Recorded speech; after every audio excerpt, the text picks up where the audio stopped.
Hello, lovely people.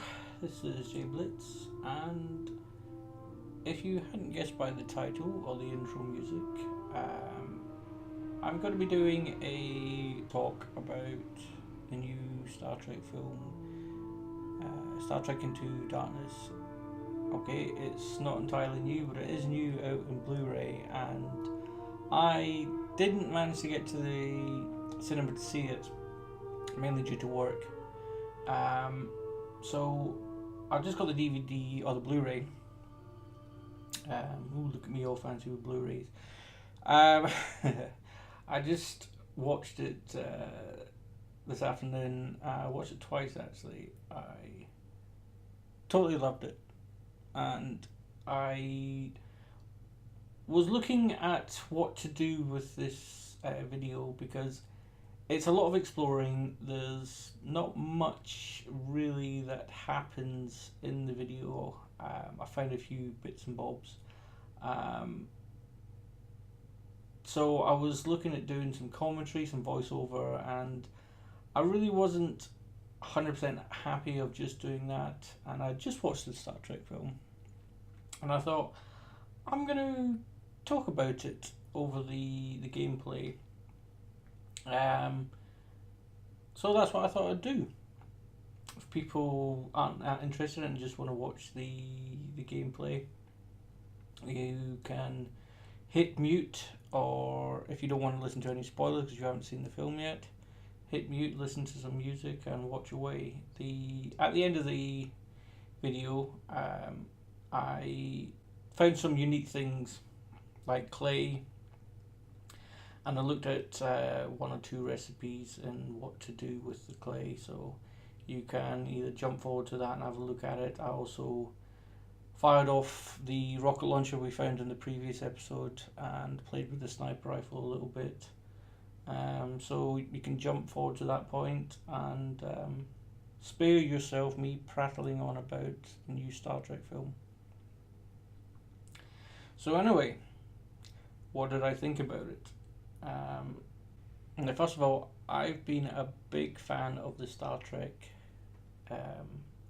franchise since I was a little kid. I watched the original series when I was about 7.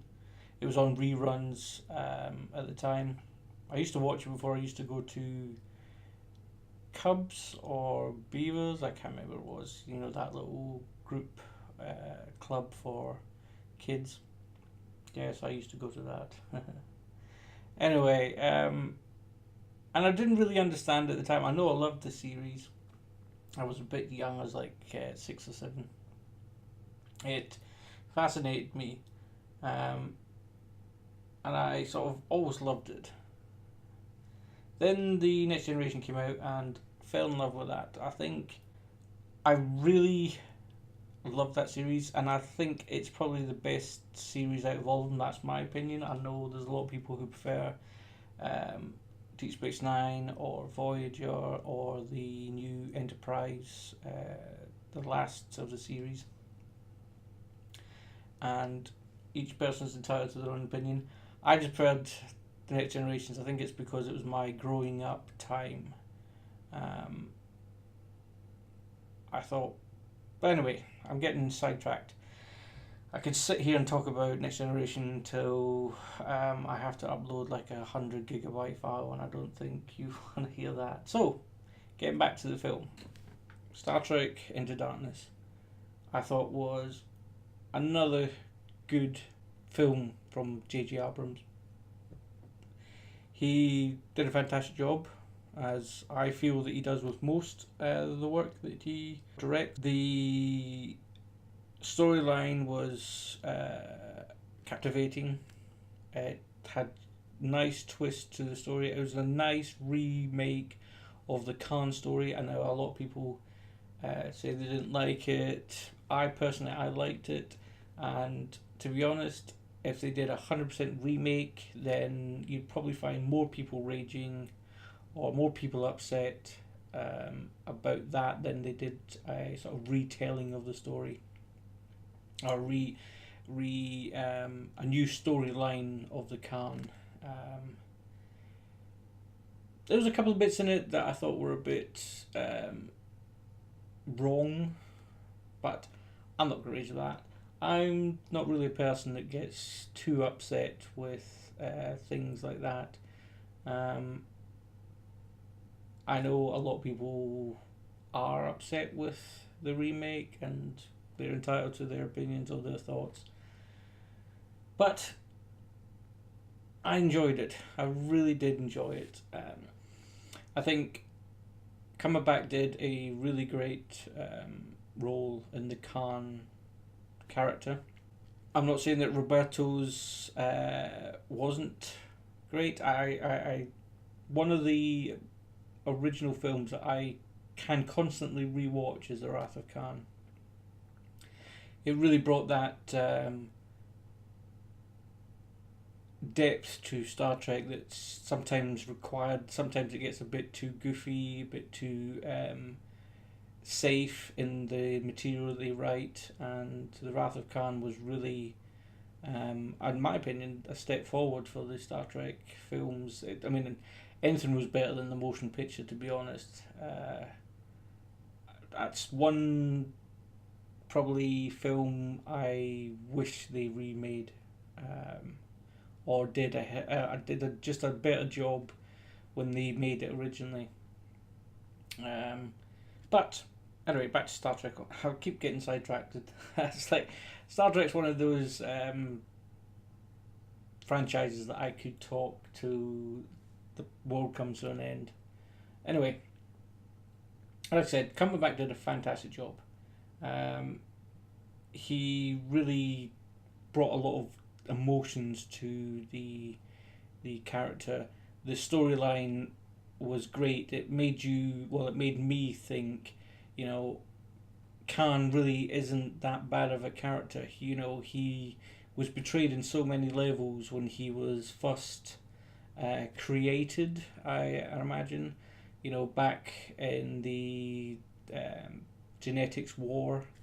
Well, it's if you know Star Trek lore, you know about the genetic war and how Khan was one of a super weapon, if you imagine. He was created to end human weakness, but then his ego was brought on with brought on as a superior complex. Anybody below him needed to be wiped out, and his people should have been put in power. But then, they were chased off of Earth, or they fled from Earth, went into cryo sleep, and in the original series, Kirk found them, and anyway, blah blah blah blah blah. Well, in this time, it was Admiral Marcus who apparently discovered them and brought Khan back and used him for his genius to build weapons. But then he was betrayed again, and so he went on a revenge against Marcus or the Federation. Then he aligned himself with Kirk, and Kirk kind of betrayed him. So in his mind, in Khan's mind, you could feel that no matter which way he went, he was going to be betrayed. So he strove out to do whatever he wanted. And no matter, he wanted to do whatever he could do to get what he wanted. His people were held hostage in his mind. So you really felt for his character. And you sort of looked at him as, he really isn't a bad guy. Even though he is, you just felt, I'm not sure if it was more Cumberbatch's performance or the storyline. I just felt that he was misunderstood. Is that the new thing that we say nowadays? People are not evil, they're just misunderstood. Of course, they got a few things wrong. Like any thing that they remake or redo, there's going to be subtle differences or things that they don't get 100% right. I mean, before Star Trek, Trekkies or Trekkers um, go crazy. Even the series got things wrong. Even the series broke canon. There's numerous times in the original series, the films, the Next Generation, Deep Space Nine, Voyager, broke canon accidentally or on purpose, whatever you want to call it. So, do I blame J.J. Abrams for getting things wrong? No, of course not. Things happen. Things get overlooked. We're all human. Um, but saying that, he did bring a lot of things from the series and a lot of things that was Spock and who was Kirk into the film roles. They didn't whitewash the backstories. They obviously did a lot of research and they flushed out the characters when they were writing them. Especially something like the Prime Directive. I mean, it's just something that you probably wouldn't have thought of them using in the film, and they brought it forward. I will say one thing. I mean, you had Spock, who was so bothered that the Prime Directive was getting broken, yet he was involved in breaking the Prime Directive, not in showing the Enterprise to the indigenous species of Naboo, or whatever it is. Naboo, that's Star Wars. Whoops. I can't remember the planet. In detonating the cold fusion to save the planet, I mean, that's a huge violation of Prime Directive. So, I can live with it. And anybody who gets truly upset about that, then, there's nothing anybody can do about it. If they want to be upset, they can go be upset. They can add that stress to their life. It's their choice. It's their thoughts. Now, because Star Trek's one of those things that I really like, and it's something that I really want to watch. And I knew when they were remaking the new Star Trek in 2009, and they were making this one. I read nothing. I stayed away from as much media as possible that had anything to do with the new, because I wanted to sit down and watch it fresh. No news or knowledge of anything that was going to be in the film, so I can sit down and appreciate it for what it is. But I did hear that the Klingons were going to be in this film, and I was really looking forward to it because of one thing that even the original series and the Next Generation and so forth always got wrong, or in my opinion, was the Klingons were always underused. These guys are meant to be a proud warrior species that train day in and day out to be the perfect warrior, and yet whenever Starfleet comes along, they just seem to slap them aside like they're nobody. A poor red shirt or ensign gets killed, and that's about it. But no real characters get endangered. I think the Undiscovered Country tried to do something with it, but they sort of failed on that scene. I think there was one episode in Star Trek Deep Space Nine, Behind the Lines, I think it was. Jake Sisko's trapped on a planet that's under attack by the Klingons, and they really had teeth. The Klingons were fierce warriors, and everybody who was defending was scared of them, and they didn't want the Klingons to come and attack, and they knew when they did, they were all going to die. And it was a great episode. But there's one thing I say about this film. Again, they had it leading up that these were fierce warriors, and they wanted to do everything to avoid them, not just to stop the coming wars. But then the fight scene happened, and the Klingon warriors were just cumbersome fools who didn't really know how to fight, and they were getting swatted left, right, and centre. And it's a shame. I must admit, it's the one thing that I think J.J. Abrams has also not done that hundreds of other directors who filmed Star Trek series or films have always, or story writers have done, is they've always underused the Klingons, and it's a shame, really. It's the one thing that I thought, great, the Klingons are going to get their day finally, and no, it wasn't meant to be. They were just swatted again to the side. The other thing that I felt, another character that in the original films was always the three main characters. There was Kirk, Spock, and McCoy. They were the three main characters that had probably the most screen time and the most story driven characters. In this one, and as well as the 2009 remake, it's Uhura, Kirk, and Spock. And McCoy seems to be pushed to the side, who delivers a couple of funny lines and adds comedy elements to the films, and that's about it. And it's a shame, actually, because Carl Urban, who's done some great characters in films, and I just think he's underused. I think his character is not given the screen time or the story that would do him justice. Maybe I'm influenced too much about the old films, and I don't say nothing against Zoe Sandal, whatever her name is. Sorry, anybody who's her fan, I can't remember her name. I hope in the third film his characters give him more story time. Maybe Kirk and Spock and McCoy will be back to the three buddies that they were, joking around.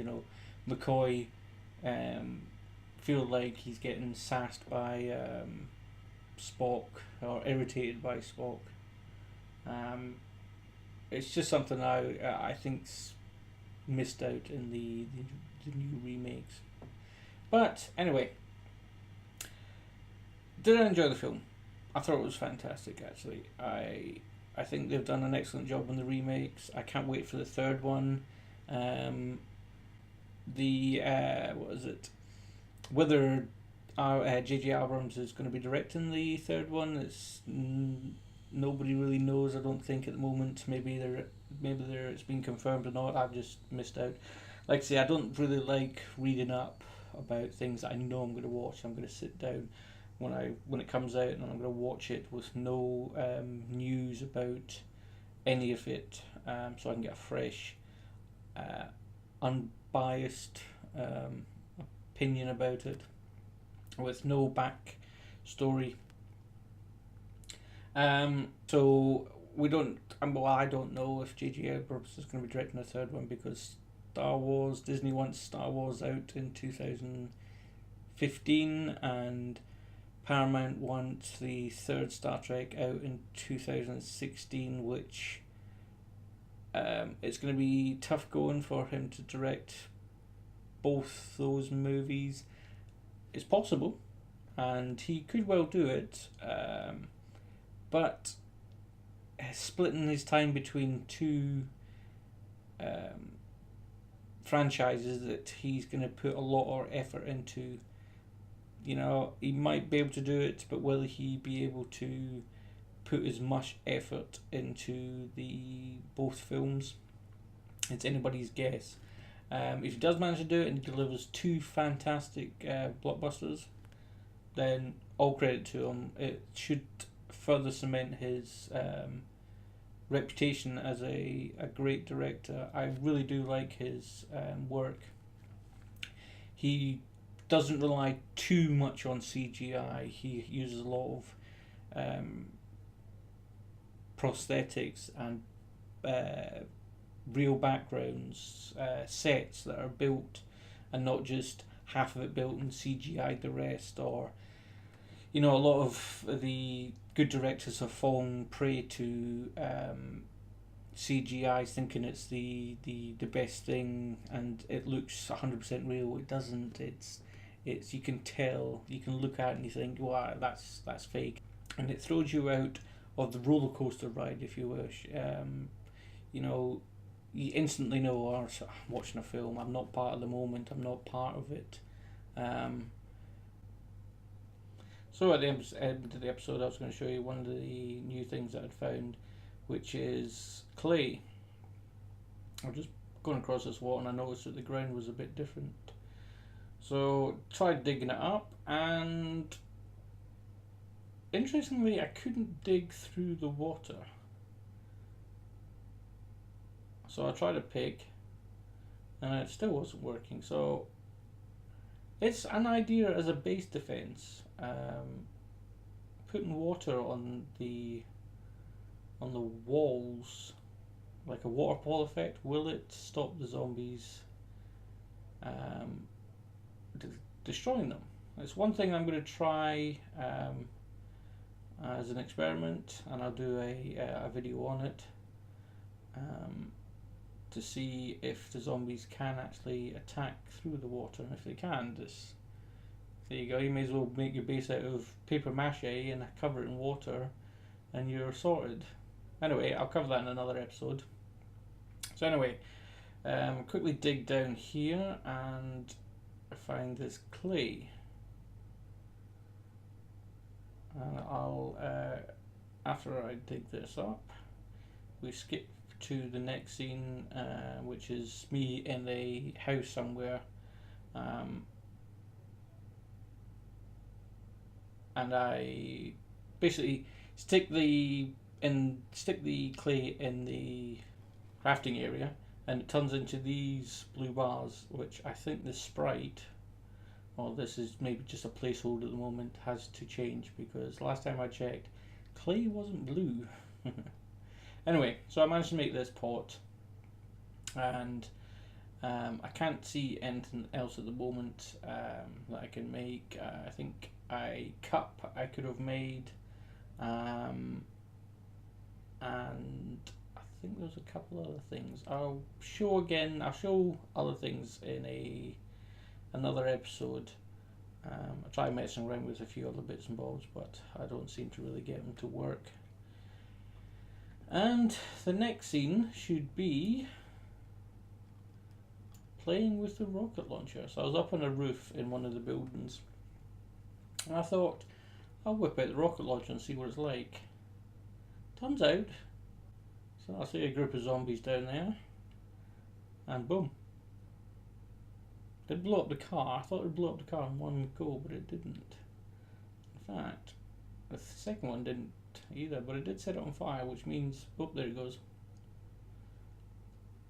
So, rocket launcher, I'm glad it's not OP, because I'm sure when the actual online is introduced into the game, anybody with a rocket launcher is pretty much going to take out any vehicle, if we do actually get vehicles in the game.